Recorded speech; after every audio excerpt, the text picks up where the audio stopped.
કોઈ માણસ એમ કે ભગવાનને આટલી ગણતરીઓથી હું બાંધું, અશક્ય છે. એની ઈચ્છાથી બંધાયેલો છે. કરોડો વર્ષ સુધી ઋષિ મુનિઓ તપ કરતા રહ્યા અને ભગવાન દર્શન આપ્યા નહીં, અને પ્રહલાદજીને તરત दर्शन આપી દીધા છે, ધ્રુવજીને તરત દર્શન આપી દીધા છે. वो परमात्मा की इच्छा के ऊपर है, उनको क्या करना है. કોઈ માણસ એમ કે હું આટલી બધી ભક્તિ કરું ને ભગવાનના મને દર્શન થાય, અસંભવ છે. ભગવાનની ઈચ્છાથી બધું થાય છે. કોઈ વસ્તુ, વ્યક્તિ, વિષય એ બાંધી શકતો નથી. એમની ઈચ્છાથી, કૃપાથી બંધાયેલો છે. એ ધારે તો કોઈ ભક્તિ ન કરે એના પર કૃપા કરી શકે છે, અને ધારે તો આટલા વર્ષો સુધી ભક્તિ કરે એના પર કૃપા નથી કરતો. It's on him. મીઠાઈ વાળાની દુકાન હોય અને આ મીઠાઈ વાળાની દુકાનમાં મીઠાઈ મળતી હોય. એ મીઠાઈને પ્રાપ્ત કરવાના ઘણા બધા સાધનો છે. પહેલું સાધન કે તમે પૈસા આપીને મીઠાઈને ખરીદો. બીજું સાધન કે મીઠાઈ વાળો તમને બહુ સારી રીતે ઓળખતો હોય, તમારો મિત્ર હોય, અને એની દુકાનમાંથી એક લડ્ડુ તમે જો લઈ લેશો તો મીઠાઈ વાળો કે બોલવાનો નથી. પૈસા આપીને મીઠાઈ લેવી કર્મ માર્ગ, ઓળખાણમાં મીઠાઈ લેવી જ્ઞાન માર્ગ. પણ તમે મીઠાઈ વાળાને ઓળખતા પણ નથી, એ મીઠાઈ વાળો પણ તમને ઓળખતો નથી. અચાનક તમે દુકાનના પાસેથી પસાર થાવ છો અને મીઠાઈ વાળાના હૃદયના અંદર ભગવાન વસે, અને એ તમને અચાનક એક મીઠાઈ લઈને તમારા હાથમાં મૂકી દે. એનું નામ છે કૃપાનો માર્ગ, ભક્તિ માર્ગ. આપણી ઈચ્છાથી, આપણા કર્મથી જે પ્રાપ્ત થાય એ બહુ સાધારણ વાત છે, પણ ભગવાન પોતાની ઈચ્છાથી ચાલતા ફરતા માણસને પણ પોતાની કૃપાથી ભક્તિનું પ્રદાન કરી નાખે, એ કૃપા છે. जो हमारी इच्छा से हो वो कृपा है. એમાં પ્રભુ ઈચ્છા સર્વોપરી છે. અને પરમાત્મા જ્યારે લીલા કરે છે ત્યારે એમાં કોઈ મર્યાદા નથી, કોઈ સિદ્ધાંત નથી. એ પોતે કરે એ સિદ્ધાંત, પોતે વિચારે એ સિદ્ધાંત. અરે ભગવાન જે સમયમાં પ્રગટ થાય એ સમયને સુંદર બનાવી દે છે. કોઈ સમય બાંધી શકે? इसलिए भगवान कृष्ण वो पूर्ण पुरुषोत्तम है ना. ભાગવતજીમાં શુકદેવજીએ કહ્યું, એતે ચાંશ કલા પુંસઃ કૃષ્ણસ્તુ ભગવાન સ્વયં. જેટલા પણ ભગવાનના અવતારો થયા છે, કોઈક ને કોઈક અંશાવતાર છે, કલાવતાર છે, આવેશ અવતાર છે. કૃષ્ણ ભગવાન એ ભગવાનનું 16 કલાએ પૂર્ણ રૂપે અવતરણ થયેલું અવતાર એ કૃષ્ણાવતાર છે, એટલે જ પરબ્રહ્મ છે. રામ અવતાર એ 15 કળાનો અવતાર છે, કૃષ્ણાવતાર એ 16 કલાથી લીધેલો અવતાર છે. રામ ભગવાને પોતાના લીલા દરમિયાન અનેક પ્રકારની મર્યાદાઓ રાખી છે, પણ કૃષ્ણ ભગવાને મર્યાદાને તોડી નાખી છે. રામ ભગવાને જે કર્યું ને મર્યાદામાં કર્યું, અને કૃષ્ણે જે કર્યું ને મર્યાદા તોડીને કર્યું, અપોઝિટ કર્યું છે. રામ ભગવાને કેટલો સરસ સમય પસંદ કર્યો પોતાના પ્રાગટ્ય માટે. રામ ભગવાને જે પણ કર્યું ને એ સમયના આધીન થઈને કર્યું છે, મર્યાદામાં કર્યું છે, મુહૂર્ત કાઢીને કર્યું છે. કૃષ્ણનું તો કામ જ બધું વિચિત્ર છે. ચૈત્ર માસ પસંદ કર્યો છે. ચૈત્ર માસ એટલે બધા જ માસોનો પવિત્ર માસ કહેવાય ચૈત્ર માસ. કોઈ પણ તિથિ હોય ને એમાં સુદ એ શુભ ગણાય છે, વદ એટલી બધી સારી ગણાતી નથી. ચૈત્ર માસનું સુદ અને નવમી અંકના અંદર સૌથી શ્રેષ્ઠ અંક એ પૂર્ણાંક 9 છે. તમારામાંથી કોઈનો જો 9 અંક હોય ને કેલ્ક્યુલેશનમાં, તો 9 એક બહુ શુભ ગણાય છે. નવમી બહુ સારો સમય પસંદ કર્યો છે, અભિજીત મુહૂર્તનો, બપોરે 12 વાગે. કોઈ પણ શુભ કાર્ય કરવા હોય ને એના માટેનો સૌથી સારો મુહૂર્ત કયો? યા તો સવારે 4 થી 6 બ્રહ્મ મુહૂર્ત, અને યા બપોરે 12 થી 11 થી 1 ના વચ્ચેનો 12 વાગ્યાનો અભિજીત મુહૂર્ત. આ મુહૂર્ત એ શુભ કાર્યો માટે બહુ શ્રેષ્ઠ ગણાય છે. રામ ભગવાને શ્રેષ્ઠ મુહૂર્તને પસંદ કર્યો છે બપોરે 12 વાગે. અને પ્રગટ પણ ક્યાં થયા? ઓહો, Born with a golden spoon. રાજાના ત્યાં, એ રાજવંશના અંદર પ્રગટ થયા છે. રામ ભગવાને જે પણ કર્યું છે એ મર્યાદાના અંદર સમયના આધીન થઈને કર્યું છે. અને કૃષ્ણ ભગવાનનું જોજો, બધું ટાઈમ વગરનું ખાતું. શ્રાવણ માસનું વદ સિલેક્ટ કર્યું કૃષ્ણ ભગવાને, વદ. તિથિઓના અંદર અશુભ તિથિ કઈ તમને ખબર છે? 14, અમાવસ, પડવો એટલે એકમ અને અષ્ટમી. આ 4 તિથિઓમાં કોઈ પણ શુભ કાર્ય થતા નથી. કૃષ્ણ ભગવાને શ્રાવણ માસનું વદને સિલેક્ટ કર્યું, અષ્ટમી સિલેક્ટ કરી, સૌથી ખરાબમાં ખરાબ સમય રાતના 12 વાગ્યાનો સિલેક્ટ કર્યો અને સૌથી ખરાબ જગ્યા જેલ સિલેક્ટ કરી પોતાના પ્રાગટ્ય લેવા માટે. રામ ભગવાન પ્રગટ થયા છે રાજકુલના અંદર, કૃષ્ણ ભગવાન પ્રગટ થયા છે જેલમાં.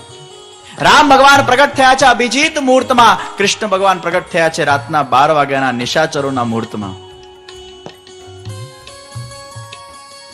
जो भी राम ने किया उसका उल्टा हमारे कृष्ण ने किया है, क्योंकि कृष्ण कहते हैं अरे समय मुझे क्या बंधन करेगा, मैं जिस समय के ऊपर प्रकट होता हूं वो समय शुभ हो जाता है. मारे कोई शुभ समय पर प्रकट થવાની જરૂર નથી. હું જ્યારે પ્રગટ થઉં એ સમય સુધરી જાય છે. હું સમયને સુધારવા આવ્યો છું. ભગવાન કૃષ્ણ કહે છે અરે હું મનુષ્ય પર કૃપા નથી કરતો, કેવલ ભક્તો પર કૃપા નથી કરતો, કેવલ અસુરો પર કૃપા નથી કરતો, કેવલ જીવ માત્ર પર કૃપા નથી કરતો, હું તો સમય પર પણ કૃપા કરવા આવ્યો છું કે હે સમય તને હું સુધારું. કૃષ્ણ જે કે એ સિદ્ધાંત, કૃષ્ણ જે ના પાડે એ અપસિદ્ધાંત.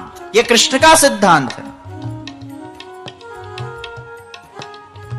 તમને ખબર છે ત્રેતા યુગ સુધી અમાવસ કેટલી બધી સારી હતી? કોણ કે છે અમાવસ ખરાબ હતી? किसने कह दिया અમાવસ ખરાબ है? અરે લક્ષ્મીજીનું પ્રાગટ્ય અમાવસના દિવસે થયું છે. ત્રેતા યુગના અંદર રામજીનો રાજ્યાભિષેક અમાવસના દિવસે થયો છે. રામજી તો બધું મુહૂર્ત મારીને કરતા હતા ને, તો રામજીએ સૌથી શ્રેષ્ઠ મુહૂર્ત કાઢ્યું પોતાના રાજ્યાભિષેક માટે, અમાવસનું મુહૂર્ત. અને અમાવસના દિવસે એ વખતે જયારે રામજીનો રાજ્યાભિષેક થયો, અખિલ બ્રહ્માંડના અંદર એ દીવાઓને પ્રગટાવવામાં આવ્યા છે. અને એટલે જ દિવાળી અમાવસના દિવસે મનાવીએ છીએ, કારણ કે દિવાળીના દિવસે રામજીનો રાજ્યાભિષેક થયો છે અને દિવાળીના દિવસે લક્ષ્મીજીનું પ્રાગટ્ય થયું છે, એટલે દીવાથી આપણે એને વધાવીએ છીએ.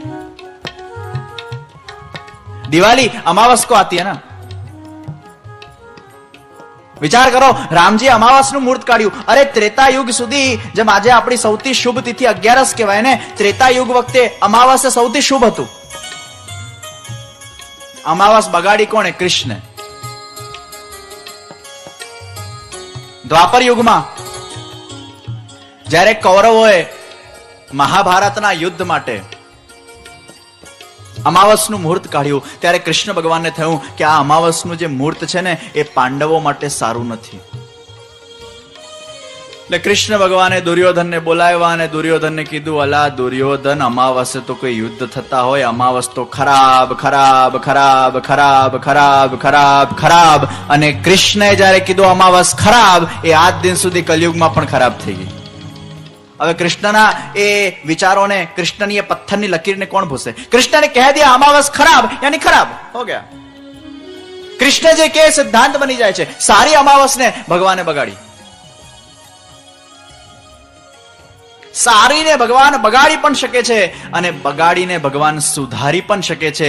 એ બગડેલો મળમાસ, એને ભગવાને કીધું જા હું તને સ્વીકાર કરું છું, અને બગડેલાને પણ ભગવાને સુધારી દીધું. એટલે પુરુષોત્તમ માસ અધિકની જે મહત્તા વધી એ કૃષ્ણના લીધે વધીને, કૃષ્ણને ઉસકો સ્વીકાર કરી लिया.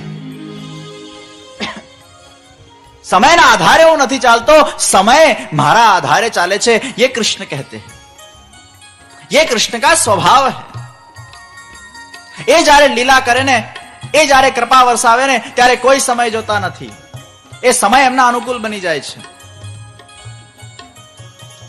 એટલે જ ભગવાને જેલમાં પ્રાગટ્ય લીધું, બધાને આ જીવનમાંથી, બંધનોમાંથી મુક્ત કરવા. જેલ એ બંધનોનું પ્રતીક છે, મનુષ્ય એ આ સંસારરૂપી જેલના બંધનના અંદર ખોવાયેલો છે અને એ બંધનોમાંથી મુક્ત કરવા ભગવાન પોતાના કૃપારૂપી સૃષ્ટિથી વ્યક્તિને મુક્ત કરે છે. ભગવાન કહે છે કે જેમ હું જેલમાં પ્રગટ થયો, આ જેલ એ બંધનનું સ્વરૂપ છે, તમે પણ આ સંસારના બંધનમાં છો. તમે કેટલા પણ સારા કર્મ કર્યા હશે કે ખરાબ કર્મ કર્યા હશે, એ કર્મનું બંધન ચોક્કસ થશે અને એમાંથી તમને છુટકારો નહીં મળે. ભલે આ વિશ્વના અંદર કેટલા પણ કર્મોના સિદ્ધાંતો બનાવ્યા હોય, પણ કૃષ્ણ કહે છે જ્યાં મારી ઈચ્છા કે કૃપા હોય ત્યાં કોઈ સિદ્ધાંતો મારા સામે ચાલતા નથી. તમે લોકો બધી ચોપડીઓ વાંચી હશે, કર્મના સિદ્ધાંત, theory of Karma, this and that. આટલા કર્મ કરો તો આટલા સુખ મળે ને આ કરો તો આ મળે ને આ કરો તો આ મળે. કર્મ માણસને છોડતો નથી, આમ છે ને તેમ છે ને. બધી વાત સાચી, લોઝ છે, સિદ્ધાંતો છે, ચોક્કસ કર્મના ફળ મળે છે. પણ જ્યાં કૃષ્ણની કૃપા છે ત્યાં એ ભગવાનની ઈચ્છા પર આધીન છે कि भगवान जो चाहे, मालिक जो चाहे तो वो कर्मों को माफ कर सकते हैं, वो उनकी इच्छा पर है ना. કર્મના સિદ્ધાંત પ્રમાણે ભગવાન ચાલતા નથી. કર્મનો સિદ્ધાંત મનુષ્ય માટે છે, પણ ભગવાન કોઈ મનુષ્ય પર જ્યારે કૃપા કરે છે એ સિદ્ધાંતોને તોડી શકે છે, એ ભગવાન ઉપર છે. તમને એક સચોટ દ્રષ્ટાંત આપું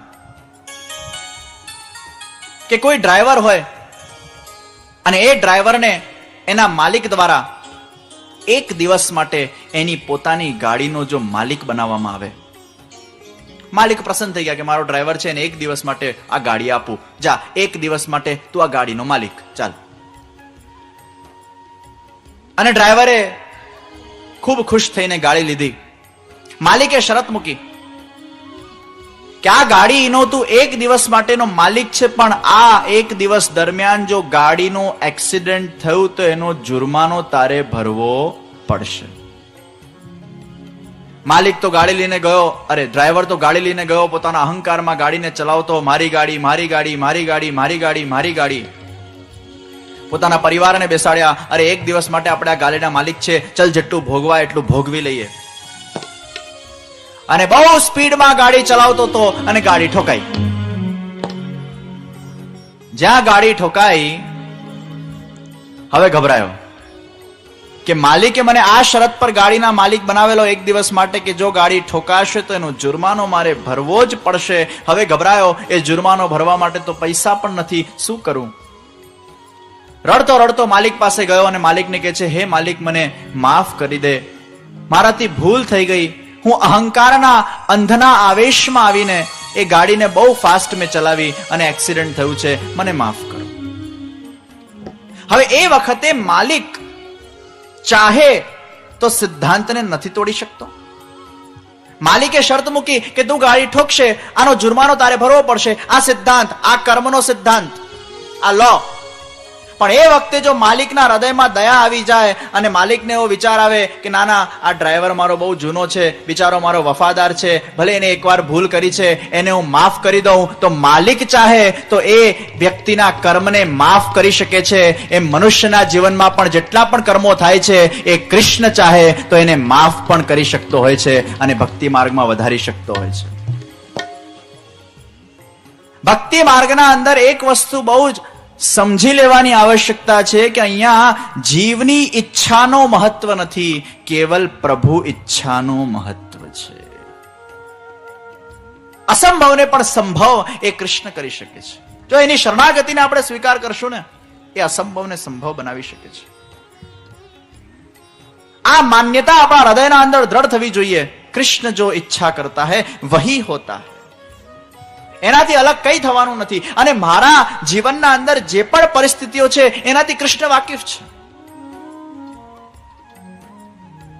કર્મના સિદ્ધાંતોને પણ ભગવાન બ્રેક કરી શકે છે, કેમ કે ભગવાન કહે છે, હું પોતે જ સમય છું, હું પોતે જ પૂર્ણ પુરુષોત્તમ છું, બધું મારા આધીન છે. ભગવાન પોતાની લીલાઓના અંદર કોઈ પણ પ્રકારના લિમિટેશન રાખતા નથી, મર્યાદા રાખતા નથી, શરમ રાખતા નથી. મનુષ્યના જીવનમાં મર્યાદાઓ છે, ભગવાનના જીવનમાં મર્યાદા નથી. ખાસ કરીને જ્યારે પૂર્ણ પુરુષોત્તમ રીતે અવતાર ભગવાન લેતા હોય, નો મર્યાદા. કૃષ્ણ ભગવાનની જેટલી પણ લીલાઓ છે એ બધી જ લીલાઓના અંદર એક અમૂલ્ય સિદ્ધાંતોને આપણે અનુભવી શકીએ છીએ. भगवान कोई भी लीला वो उद्देश्य के बिना नहीं करते. हाँ, निश्चित लीला करना वो भगवान का सहज स्वभाव है, क्रीड़ा है, खेलना है, लेकिन उन लीलाओं के पीछे कोई ना कोई सिद्धांत है. ભગવાને માખણ ચોરી કરે છે, પણ માખણ ચોરી કરવા પાછળનો પણ સિદ્ધાંત છે. ભગવાન જ્યારે માખણ ચોરી કરતા હોય ત્યારે ગોપીઓ આવીને યશોદાજીને કમ્પ્લેન કરતા હોય. આપણને લાગે આ ભગવાન આવી બધી ચોરી કરતા હશે. કોઈ નાનું બાળક કથા સાંભળવા આવે ને કથાના અંદર એવું સાંભળે કે ભગવાન તો ચોરી કરતા, મોટો થઈને ચોર બને ને માતા પિતા કે કેમ ચોરી કરે છે, કે ભાગવતમાં સાંભળેલું ભગવાન ચોરી કરે, મને શું વાંધો છે. પ્રત્યેક બાળકના આજે આદર્શ અમારા કૃષ્ણ ભગવાન એ જયારે માખણની ચોરી કરતા હોય અને એ ચોરીનો સિદ્ધાંત જયારે આપતા હોય અને ચોરી કરવામાં કઈ જ વાંધો નથી એવું જયારે કૃષ્ણ ભગવાન પોતે પોતાની લીલાઓના અંદર દર્શાવતા હોય તો કોઈ પણ બાળક એવું જ માને ને ચોરી કરવામાં કઈ વાંધો જ નથી. પણ બાળક અને ભગવાનમાં ફરક છે ને. ભગવાનની સરખામણી આપણાથી થાય. શંકર ભગવાને ઝેર પીધું ને આજનો શંકરલાલ એસિડ પી જાય, શું થાય? અલા તું શંકરલાલ છે, પેલા શંકર ભગવાન છે. ભગવાનની દેખાદેખી કરવા જઈએ. ભગવાન એક કર્મ સ્વરૂપે કોઈ પણ વસ્તુ નથી કરતા, એ લીલા સ્વરૂપે કરે છે ને. આપણામાં અંતર છે ને. पहली बात कि किसने कहा भगवान चोर है? ये भी मनुष्य ने ही अपनी उस छोटी बुद्धि से ऐसा मान लिया कि भगवान वो चोर है, भगवान ने चोरी की है. भगवान कहते हैं मैंने कोई चोरी की ही नहीं है. યશોદાજી પાસે જયારે ગોપીઓ કમ્પ્લેન લઈને આવે ને, સ્ત્રીઓનો આ એક વિચિત્ર સ્વભાવ હોય છે કે મનમાં જે હોય ને એ જુબા પર નથી આવતું. મનમાં ઈચ્છા થતી હોય કે કૃષ્ણ ભગવાન અમારા ઘરે આવીને અમારા માખણની ચોરી કરે, પણ બહારથી એવું બતાડે કે કૃષ્ણ ભગવાન અમારા ઘરે આવે ને અમને ગમતું નથી. કેમ કે સ્ત્રીના અંદર લજ્જાનો સ્વભાવ છે અને જ્યાં લજ્જા છે ત્યાં મર્યાદા છે. એ અંદરની વાત એ જુબા પર નથી લાવી શકતી, કારણ કે શરમ છે ને. મનમાં વિચાર કરતી હોય કાશ અમારા કૃષ્ણ મારા ઘરે આવે, પણ બહારથી એવું દેખાડતી હોય આવે છે ને અમને ગમતું નથી. કેમ કે ભાવ ખાવાની આદત એ સ્ત્રીઓમાં હોય છે. મનુષ્ય ભાવ ઓછા ખાય, પુરુષો ભાવ ઓછો ખાય, પણ સ્ત્રીઓ ભાવ વધારે ખાય. કેમ કે લજ્જા છે. સ્ત્રી એ લજ્જાનું સ્વરૂપ છે. સ્ત્રી એ મર્યાદાઓનું સ્વરૂપ છે. લજ્જા હે વહાં. બોમ્બેની સ્ત્રીઓની વાત નથી કરતો. હું તો 5000 વર્ષ પહેલા કૃષ્ણાવતાર વખતની વાત કરું છું. જોજો પાછા હરખાતા નહીં. સ્ત્રી એ લજ્જાનું સ્વરૂપ છે. અહીં તો બધા બ્લન્ટ છે ભાઈ, મુફાટ, નો લજ્જા.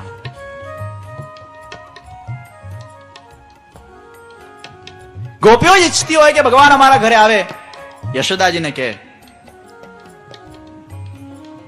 કૃષ્ણ ભગવાન એ ભક્તોના અંતરંગ મનોરથોને પૂર્ણ કરનારા છે ને. ભગવાન એ વ્યક્તિના મનની ઈચ્છાને બહુ સારી રીતે જાણી જાય છે અને એ અંતરંગ મનોરથોને પૂર્ણ કરવા માટે ભગવાન કોઈકના ઘરે જઈને ચોરી કરે છે, પણ છતાંય ભગવાન કહે છે કે મેં ચોરી નથી કરી. એનું શું તાત્પર્ય? આપણે એવું માનીએ છીએ કે ભગવાને ચોરી કરી, પણ ભગવાન એવું માને છે મેં ચોરી નથી કરી. આવી कॉन्ट्रडिक्टरी सिचुएशन કેમ છે? हम ऐसा मानते हैं. તમારા તિજોરીમાંથી તમે 500 રૂપિયા કાઢો એને ચોરી કહેવાય? કેમ કે એ તિજોરીને તમે તમારી પોતાની માનો છો ને, કે આ મારી તિજોરી, આમાંથી મેં 500 રૂપિયા કાઢ્યા, આ કેવી રીતે ચોરી કહેવાય? કેમ કે આ 500 રૂપિયા મારા છે ને. જેને તમે તમારું માનો છો એને તમે ચોરી નથી કહેતા. જેને તમે પરાયું માનો છો એમાં કોઈ વસ્તુ તમે લો છો તો ચોરી કહેવાય. મનુષ્યના અંદર મારું અને તારુંનો ભેદ છે. ભગવાનના અંદર તો મારું તારું છે જ નહીં. ભગવાન કૃષ્ણ કે છે આ જગત કોણે બનાવ્યું? ભગવાન કૃષ્ણ કે છે મમૈ વાંશો જીવલોકે જીવભૂત સનાતના. આ સૃષ્ટિના અંદર જેટલા પણ જીવાત્માઓ છે એ બધા મારામાંથી પ્રગટ થયા છે. બધા મનુષ્ય મેં બનાવ્યા છે. આ જગત મેં બનાવ્યું છે. બધા ઘરો એ મારા છે. બધી ગાયો એ મારી છે. બધી ગાયોનું બધું દૂધ એ મારું છે.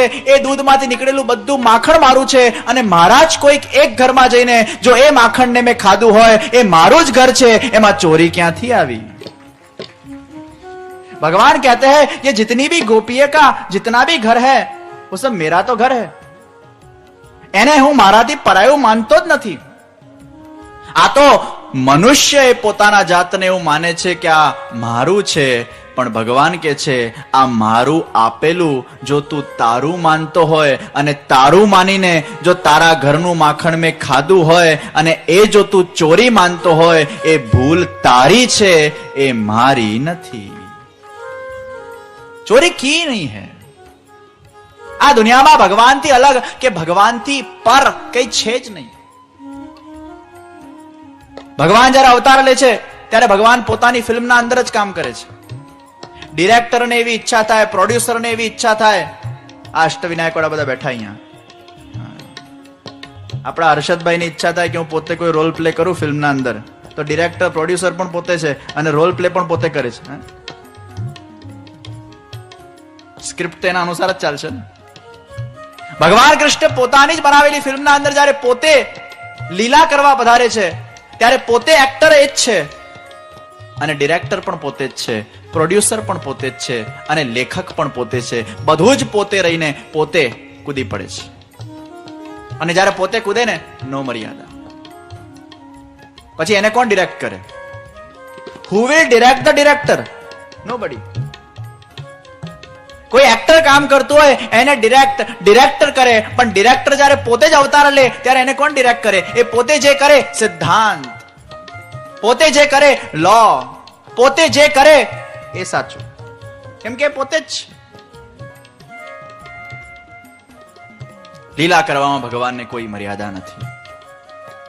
અને મર્યાદા નથી એટલે ભગવાનને શરમ નથી. કોઈના પર પણ કરી શકે છે કૃપા, સહજ સ્વભાવ है. અને સ્વભાવ હોય ને થઈ જાય, પ્રેમ થઈ જાય, ભક્તિ થઈ જાય, કૃપા થઈ જાય. જ્ઞાન હજી ભણી શકાય, કર્મ હજી જાણી શકાય, ભક્તિ ભણાતી નથી, થઈ જાય.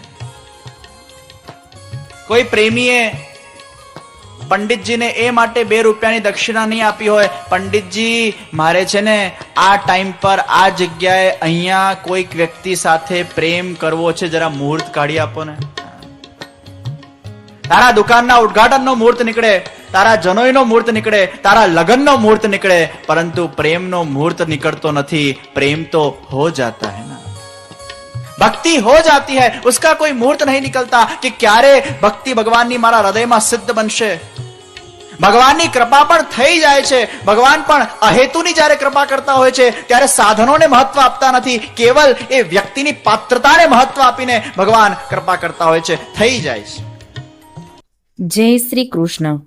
પ્રિય ભક્તજનો, જે શ્રીના આ વચનામૃત તમને ગમ્યા હોય તો આ વિડીયોને લાઈક કરજો, શેર કરજો અને કમેન્ટ બોક્સમાં જય શ્રી કૃષ્ણ જરૂર લખજો. અને અમારી ચેનલ શ્રી વલ્લભ સત્સંગને સબસ્ક્રાઈબ કરવાનું ભૂલશો નહીં. જય શ્રી કૃષ્ણ.